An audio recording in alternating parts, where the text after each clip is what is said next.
20-р зууны Монголоо эргэн харах үед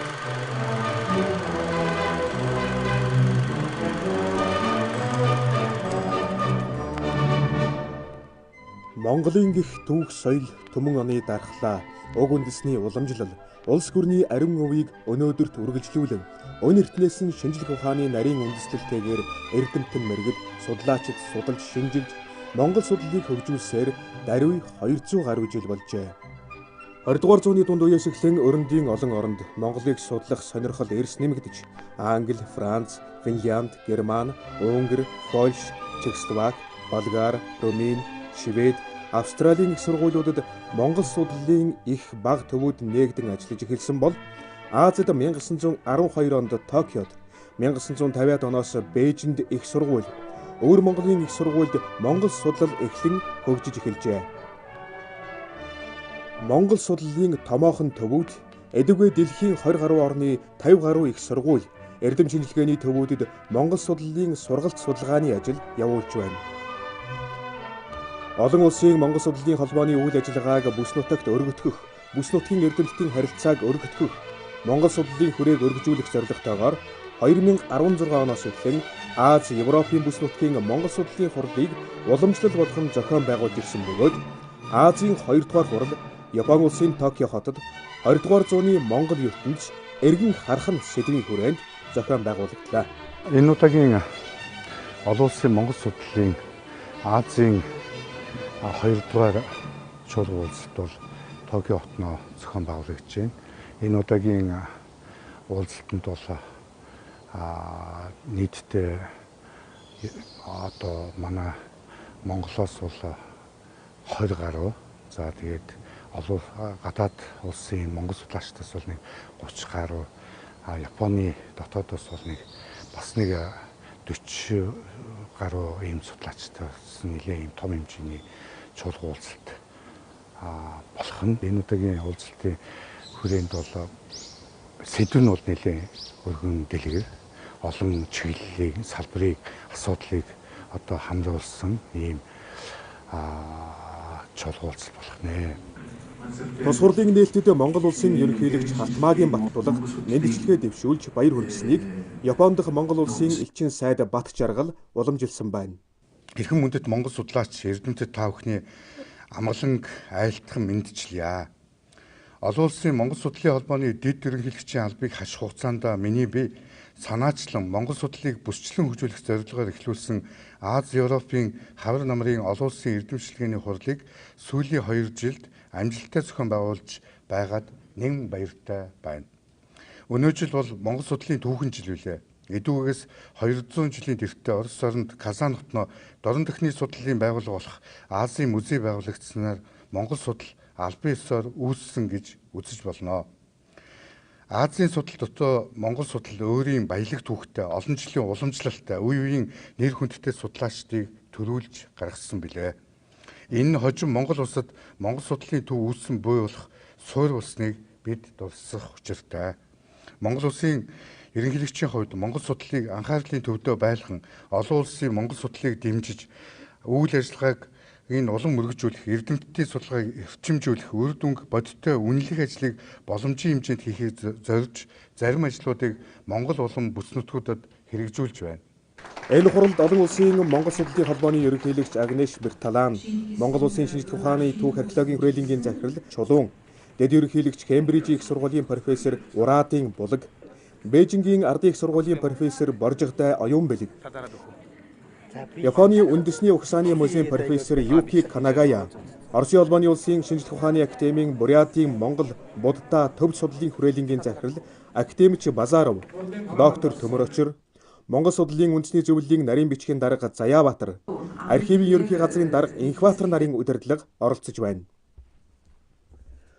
Мөн эрдэмтэн Танака Кацухико, Германы эрдэмтэн Хурцбаатар, Бээжингийн их сургуулийн профессор Дулаан, Жунка Акада, Кузимин, Железняков нарын эрдэмтэн судлаачид сонирхолтой илтгэлүүдийг хэлэлцүүлж байна.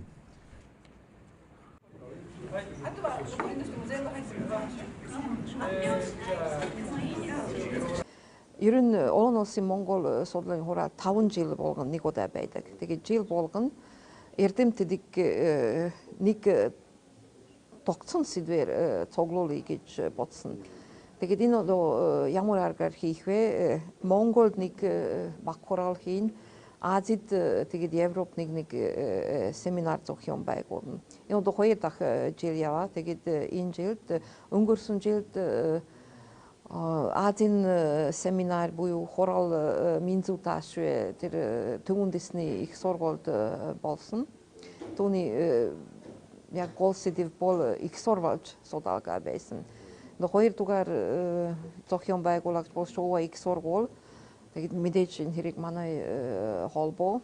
Тэгээд гол сэдэв бол 2 дугаар зууны монголчуудын түүх, соёл, хэл гэх мэт зэрэг сэдвээр заларсан. Сүүлийн үед Монгол судлалын холбооны үйл ажиллагааг идэвхжүүлэх хэд хэдэн томоохон алхмуудыг хийхийг оролдсон. Ялангуяа Монгол судлалынхаа хүрээ хамрах цар хүрээг бол тодорхойлох ёстой гэж үзэж байгаа. Энэ юу вэ гэхээр Монгол судлал бол зөвхөн Монгол улсын одоогийн газар нутгийн хэмжээнд буюу 100 жилийн өмнө тогтсон энэ хилийн бүсдээр бол анхаарал биш. Дотоод Азийн буюу бүс нутгийн хэмжээнд Монгол судлалыг бол өргөжүүлэх, хаяагийн тэлэх ийм алхмыг бол хийх ёстой. Хоёр дахь асуудал нь бол Монгол судлаачдыг яаж одоо network одоо харилцаа бий болгох вэ гэдэг асуудал бол энэ хурлын хийж байгаа. Гуравдугаарх нь Монгол судлалын чанарыг дээшлүүлэх явдал байна. Энэ нь бол Монгол судлалын холбооны Монголика сэтгүүлийг олон улсын хянан магадлалтай сэтгүүл болгох, олон улсын зэрэглэлийн одоо сэтгүүл тул дэвшүүлэхийн ажлыг хийсэн. За дөрөвдүгээрт нь олон улсын Монгол судлалын холбоо, Монгол судлалын дэлхийн одоо Монгол судлалын төвийг Монгол улсад төлөөлж байгаагийнхаа хувьд бол томоохон төсөл хөтөлбөрүүдийг хийх хэрэгтэй гэж үзээд одоогоор бид нэр дэлхийн 34 улсад хадгалагдаж байгаа Монголын соёлын өвтэй холбоотой 20 бот каталогийн ажлыг ерөнхийдөө Монгол судлалын холбоо удирдах хийж байгаа.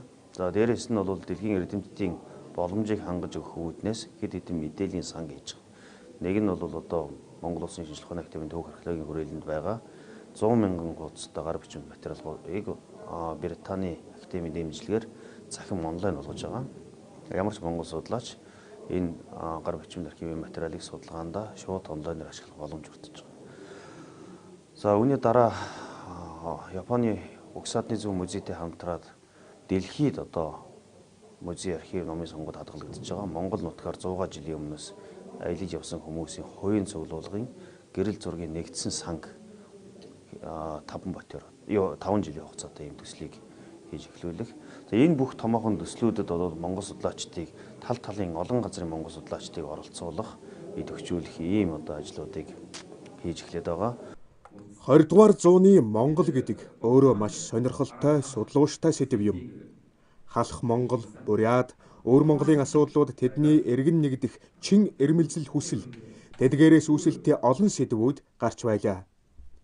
Тухайлбал Шинжлэх ухааны академийн түүх археологийн хүрээлэнгийн дарга чулууны нэгэн коммунист өвөр Монгол залуугийн хувь тавилан, Бурятыг сургуулийн эрдэмтэн жаргалын монгол хэл дээрх анхны сонин дорн зах хязгаарын аж төрөл, Японы эрдэмтэн Футаки Хирошигийн нэгэн зургийн түүх, Дундад улсын Ренмийн их сургуулийн эрдэмтэн Боржигдон оюун бэлгийн монгол хэл бичиг дайчин гүрний эхэн дунд үеийн төвдөд зэрэг илтгэлүүд олонний сонирхлыг нилээд татаж байлаа. 17-18 дугаар зууны үед Монгол хэл бичиг төвдөд яаж үйлчилсэн бай гэдэг тухай авч үзсэн юм а. Ер нь манжинаар одоо төвдийг эдэлж авахын энэ авснаас сүүлээр тэд нар бол шууд манжаар одоо төвдийг харилцаж чадахгүй байсан. Ер нь төвд манжийн харилцаа гэж ууланд байсангүй учраас тиймхүү энэ хооронд бол монгол хэлийг бол зууч одоо болгож хэрэгжилж ирсэн юм байна. Тэгээд хаанэ зарлагын бичгүүд одоо дайчингүрнэ яамнуудын одоо бичиг төвд рүү очихдоо эхлээд бүр монголоор бичигдсэн. Сүүлээр нь манж монгол төвдөр бичигдэх болсон. Гэхдээ голдуу бол энэ манжаар бичижсэн ч тэр бол төрийн хэлний талаас одоо тэрний байр суурийн өндөр тавьж яснаас биш чаадах хүмүүсүүд нь манжаар уншиж ойлгож чадчихсангүй харин монголоор дамжиж одоо ойлгочихсон юм байна. За энэс гадна тэгвэл тэр төвдийн талынх нь одоо манжийн хаадууд бичиг барахтаа одоо бас бүр монголоор бичдэг байсан. За өөр газруудын одоо жангжин яам народ ч юм уу төвшмөдөд ч юм уу амманууд юм уу тэдгээр хүмүүсүүдсэн одоо төв рүү ингээд холбогдохтой бас л өөр монгол бичгийг ашиглаж байсан.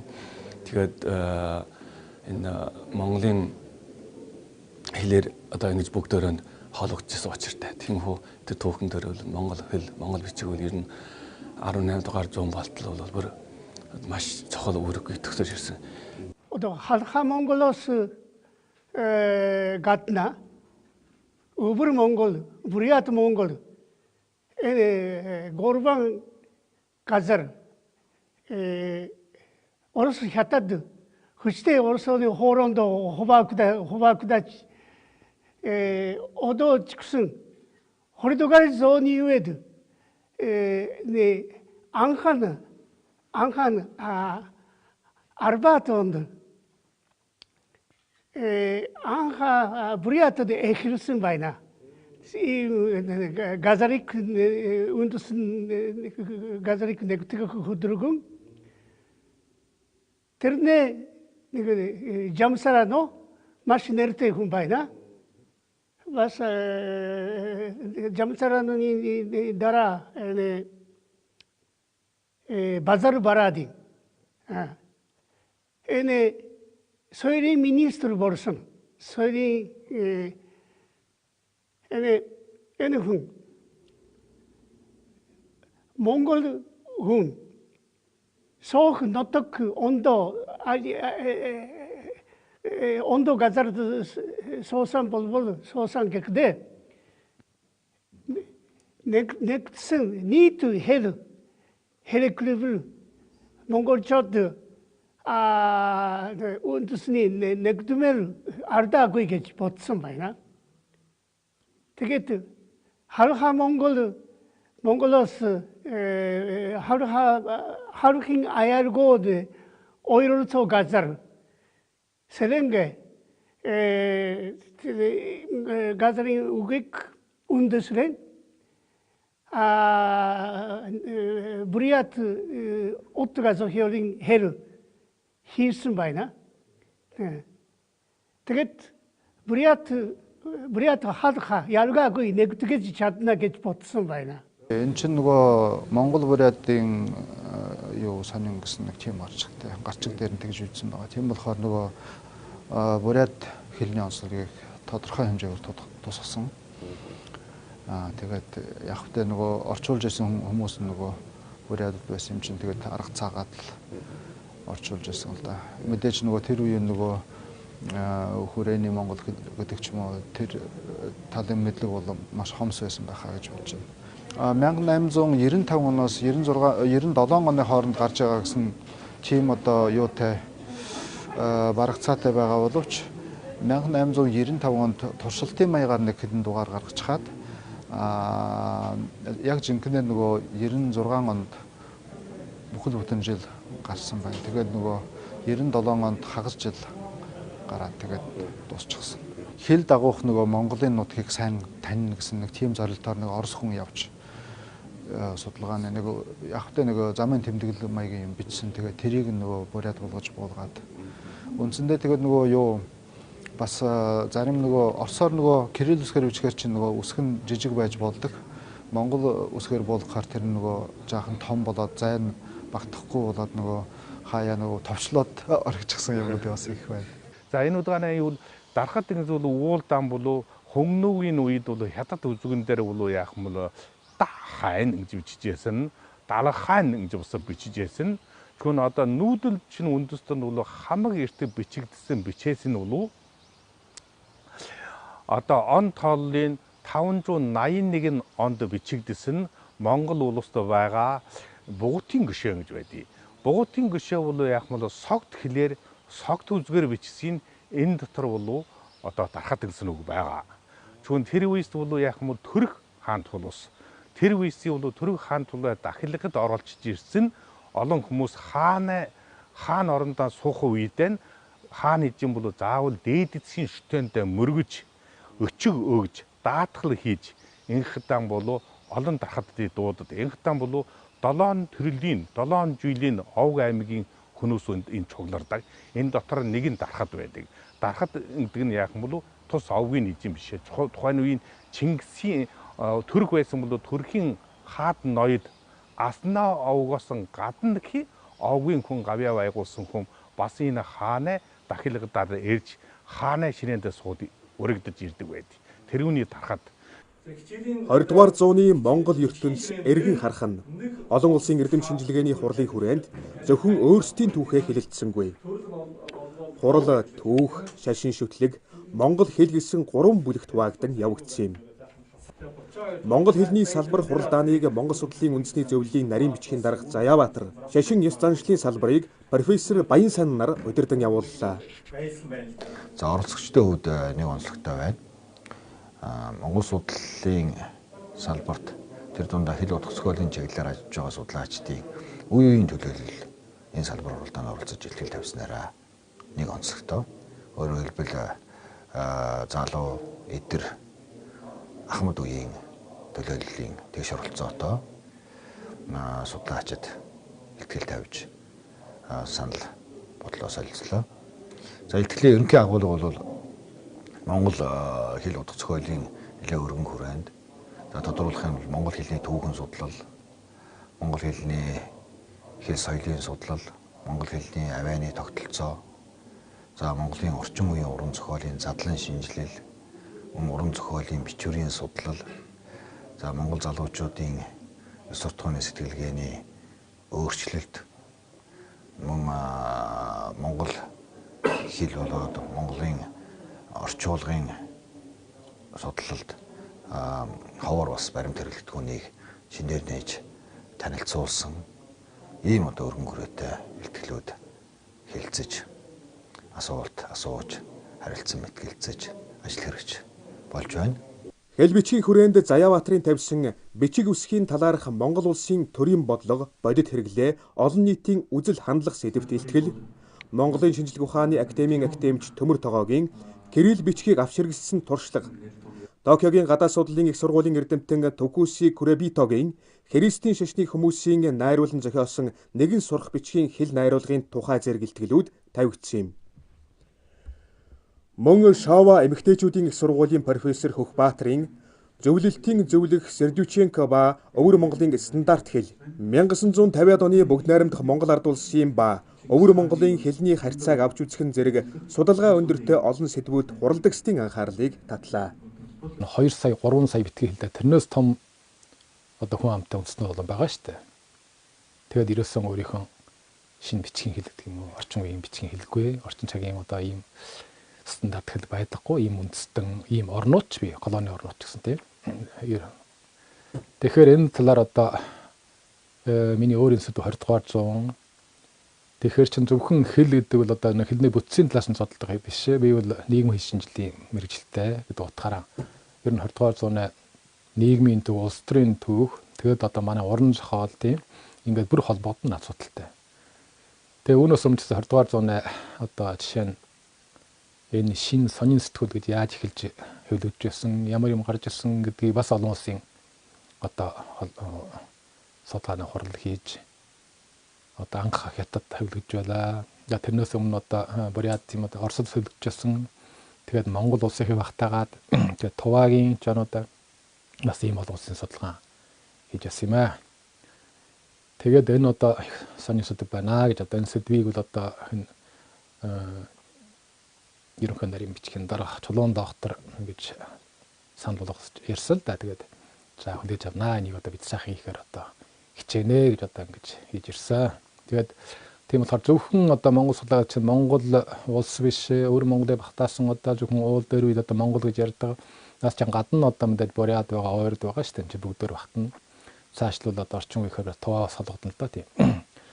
Тэгээ болбол одоо ингээд энэ орнуудыг бас багтаая гэж одоо энэ удаа бид хичээж гол Монгол улсаас олон ирсэн, өөр Монгол улсны эрдэмтэн орсон, харамсалтай бас ирч чадаагүй. Тэгээд Бээдингээс бас олон хүмүүсүүд ирлээ. За тэгээд Бурятаас эрдэмтэд одоо Оросын одоо эрдэмтэд Москвагаас Петербургаас ингээд хүрсэн ирсэн байна. Тэгээд бид бас одоо Туваа улсаас одоо Монгол эрдэмтэн гэж орж ирсэн. Мөн профессор Баян сангийн удирдан явуулсан шашин ёс заншлын салбар хуралдаанаар түүний тавьсан үндэсний сэтгэлгээ метафорын харилцан хамаарлын асуудал сэдвт илтгэл олонний анхаарлаас хол байсангүй. Battle magic ritual хийж байна. Өөрөөр хэлбэл шуураг аянг хоёр хүний илтгэлийг би онцолж хэлмээр байна тийм. Тэр нь нэг нь бол тэр хятад улсын Бээжингийн их сургуулийн профессор Дулаан гэж хүний нацагд орж зохиолчийн хэлхээгүй сувд гэдэг туужийг тойрвсон түүний бичиг төлөвлөгөө зохиогоо тэгээд нацагд оржийн одоо нэлээд хэд хэдэн зохиолын өгүүлэмж төрслөх хур маяг зохиомжийн одоо арга онцлог нь бол тэр утга санааны хувьд хоорондоо уялдаа холбоотой тийм бүхэл бүтэн цогц иж бүрэн нэг тийм оюун санааны уран сайхны сэтгэлгээний нэг юм чуулбар бол байна. Тийм учраас тухайн зохиолынх нь одоо тэр тухайн зохиолд гүйцэд илрээгүй хараахан гараагүй тийм зүйлийн өөр зохиолуудаас нь одоо ирж олох маягаар бол энэ хүний уран сайхны сэтгэлгээний ертөнцийн бол тийм бүрэн дүүрэн нээх нэг ийм боломж байна гэдэг ийм санааг бол тэр дотроос нь задлж тэр юмны бүтцийг бол ингэж цогцоор гаргах ийм аргыг хэрэгэлсэн. Өөрөөр хэлбэл дотоод бүтцээс нь гадагшин тий гаднаас нь дотгошин. Тэгэхээр зэрэг тэр чинь нэг ийм цог. Тэр бол их одоо сонирхолтой юм зүйл. Өөрөөр хэлбэл ер нь аливаа одоо зохиолчийн зохиолыг аливаа үндэстний бүтээлийг энэ ч баг одоо ингээд бүр томоор авч ярил нэг угсаатан үндэстний тэр сэтгэлгээний бол кип маяг байж магадгүй. Миний бодлоор 20 дугаар зууны Монголын уран зохиолд маш чухал үе байсан. Ягаад гэвэл жанрын бүх систем өөрчлөгдсөн. Хуучин Монголын уран зохиолоос шинэ Европ маягийн уран зохиолд шилжилсэн. Тэгээд энэ бол хамгийн чухал үе шат байсан. Тэгээд одоогийн зохиолч яруу найрагч шинэ замаар явж байна. Миний бодоход аюур зан зохиолч одоогийн зохиолчоос хамгийн авьяастай, хамгийн нарийн зохиолч байна. Тэр реализм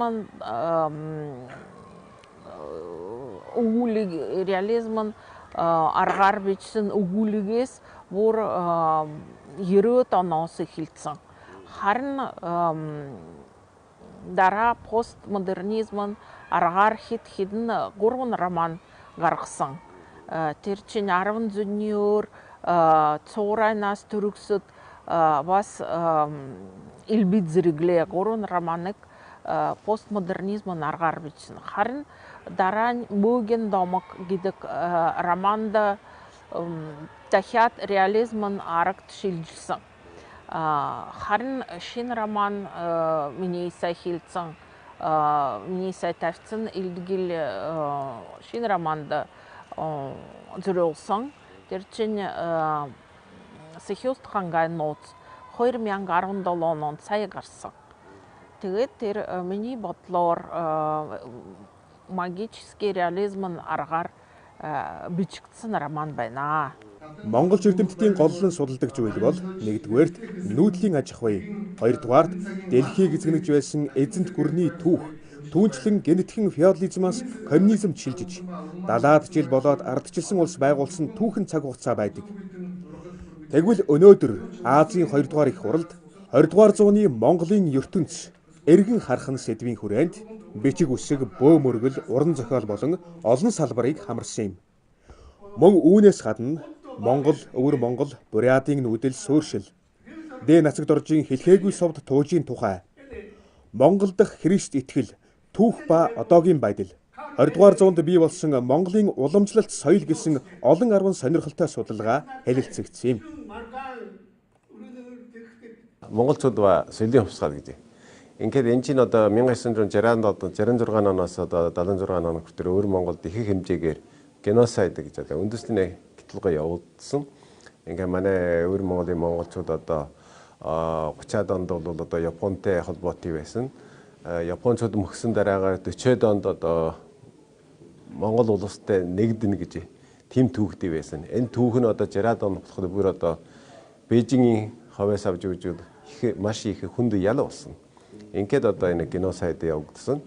Ингээд одоо 34 төмөн гэж хэлдэг одоо чинь 340 сая монголчууд баривчилж нэгдүгээр дэсийн материалыг ашиглаад одоо тухайн үеийн хүмүүст бас сурвалж хийгээд ийм сэдвээр одоо ярьж байна. Энэ сэдв бол юуны төлөйг бол одоо 20 дугаар зуун манай Монгол улс өвөр монголчууд одоо бурятууд монголчууд чинь бүр нийгэм журамтын энэ улаан шугам юм дээр амьдарч байсан. Ялангуяа Монгол улс бол чинь одоо дэлхий дээр 2 дугаар одоо социализмын улс байгуулсан ийм ахмад одоо социализмын улс байсан. Өвөр монголчууд чинь одоо хэдийгээр бүхэл найрамдах хятад улсын доор байсан чинь Монгол улсыг дагаж одоо Монгол ахад нэг үндэстэн 3 улсад байгаад бүгдээрээ нь одоо нийгэм журамтын улаан шугамаар хөгжинэ гэж ийм түүхтэй байсан. Ерөнхий удаагийн хурлаас харж байхад хэлний бэрхшээл гараагүй бөгөөд ихэнх эрдэмтэн доктор профессорууд монгол хэлээр тунч сайн ярьж байлаа. Намайг Юкико Нагая гэдэг 1979 онд Монголд Улаанбаатарт очоод оюутан байсан. Тэр нь анхны эмэгтэй оюутан байна. Японоос ирсэн анхны оюутан байсан. Эхлээд манай багш нар тэнд очиж болохгүй гинэ. Болохгүй яагаад гэвэл эмэгтэйчүүд явах газар биш гэж. Тийм хатуу цаг байсан. Мэдээж хэлдэг Монгол хүмүүс сайн хүн ч гэсэн нийгмийн хатуу байсан шүү дээ. Социалист учраас. Тийм учраас яг дийлэхгүй байхаа гэж эхлээд ярьж байсан. Харин 1979 онд яг надтай хамт явах бас нэг эмэгтэй байсан. Тийм учраас бид хоёулаа тэнд очоод монгол хэл сурсан байна. Түүнээс хойш монголын тухай миний хоббит голдоо малаж хойтой холбоотой занслын тухай судлаад ирсэн байна. Гэтэл ардчилснаас хойш миний сэдв жаахан өөрчлөсөн байна. Яагаад гэвэл ардчилснаас хойш хөдөөгийн амьдрал нь шар өөр болсон байна. Тэгээд миний судалж яасан сэдв бол яг таарахгүй байна. Тийм юмыг судалсан ч хүний амьдрал нь ерөөсөө сайн болохгүй шүү дээ. Тийм учраас жаахан өөр маягаар ажилласан байна. Донд улсд очоод тэнд бас өвөр Монголын амлаж хойд харьцуулаад үзээд яаж байх ёстой юм уу тэгээд зодтой яаж тэмцэх юм уу махиг одоо яаж гаргах юм уу эдийн засгийн талаар бас сургуулийн хүмүүжүүлэхийн талаар тийм ажил туслах маягаар хийж өнгөрсөн байна. Монголыг судалдаг, Монголын түүх, соёл, өв уламжлалыг дээдэлдэг, хэл утга зохиол соёлд нь хайртай монголч эрдэмтэд хурамжуулж, судалгаа шинжилгээний ажиллаа танилцуулж, эрдэм мэдлэгээ хуваалцахын зэрэгцээ Монголоо тээж, Монголыг хуучилсан халуун дулаан яриа өрнөсөн эрдэм шинжилгээний хурал 2 өдөр болж өндөрлөлөө. Судалгаа бүхний цаана үнэлж баршгүй их үнцэн, үүх түүхийн мартаж үлболох үнэт судалгаа оршиж байдгийг энэ хурлаас харж болно. Тэгэхээр ерөнхийдөө тодорхой чиглэлүүдийг энэ бүсчилсэн семинарууд дээр ярьж байгаа. Эх жилийн Европын семинар бол Унгарийн Будапешт хотод Монголын бурхан шашны асуудлаар, Азийн семинар бол Сеул хотод хийхээр төлөвлөж байна. За энэ дотор бол түүх, хэл гэсэн тулгуур монгол судлалын чиглэлүүдээс гадна соёл, шашин, геополитикийн асуудал, эдийн засаг, өнөөгийн Монголын одоо уул уурхай асуудал гэсэн энэ чиглэлүүдээр бол анхаарлаа хандуулж үзэж байгаа. Ингээд эх жилийн Солонгост болох олон улсын эрдэмчлэгээний хурал дээр Японы талаас одоо энэ жил гаргасан саналуудыг тусгаад ингээд цааш нь улам сайжруулаад явхад Монголын эдийн засгийн байдал, өнөөгийн улс төрийн нөхцөл байдлын талаарх судалгааг бас оруулах бололцоотой байна.